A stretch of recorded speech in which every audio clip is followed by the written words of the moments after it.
बिल्कुल सही। 15 साल में टीएमसी ने बंगाल को लूटा है, इसीलिए न गरीबी पे बात कर, न बेरोजगारी पर। और देश के प्रधानमंत्री ने कहा है, सही कहा, सबका साथ सबका विकास, और जो लूटा है उसका हिसाब। ये और जो लूटा है उसका हिसाब भी होगा। और उन गुंडों को भी कह देना चाहता हूं, जो टीएमसी के गुंडे मतदाताओं को धमकाने की कोशिश कर रहे हैं, गलतफहमी में न रहें। सरकार बीजेपी की बन रही है और जो गुंडागर्दी करेंगे उसका हिसाब भी लिया जाएगा। देखिए, ममता बनर्जी बंगाल को बांग्लादेश बनाना चाहती थी। बंगाल में बांग्लादेशियों को भारत का नागरिक बनाना, इसीलिए रोज एसआईआर चिल्ला रही हैं। अब ममता बनर्जी अपनी सीट तो बचा नहीं पाएंगी, सरकार कहां से बचा पाएगी। 3 राज्यों में उपचुनाव है।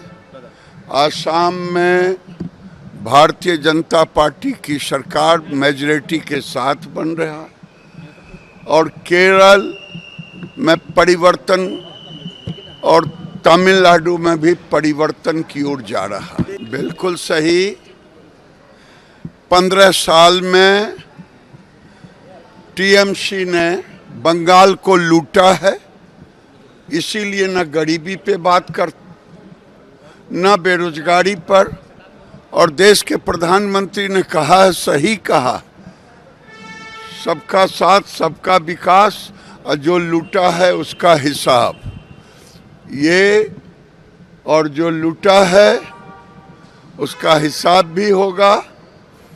और उन गुंडों को भी कह देना चाहता हूं, जो टीएमसी के गुंडे मतदाताओं को धमकाने की कोशिश कर रहे हैं,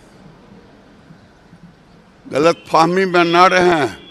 सरकार बीजेपी की बन रही है और जो गुंडागर्दी करेंगे उसका हिसाब भी लिया जाएगा। देखिए, ममता बनर्जी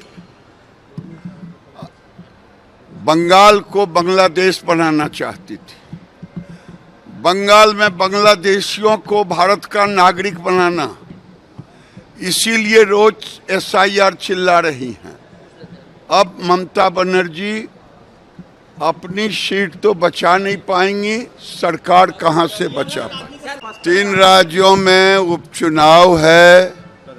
आसाम में भारतीय जनता पार्टी की सरकार मेजॉरिटी के साथ बन रहा है, और केरल में परिवर्तन, और तमिलनाडु में भी परिवर्तन की ओर जा रहा है।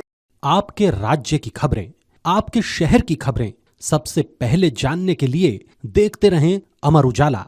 चैनल को सब्सक्राइब जरूर कर लें और पाएं हर अपडेट।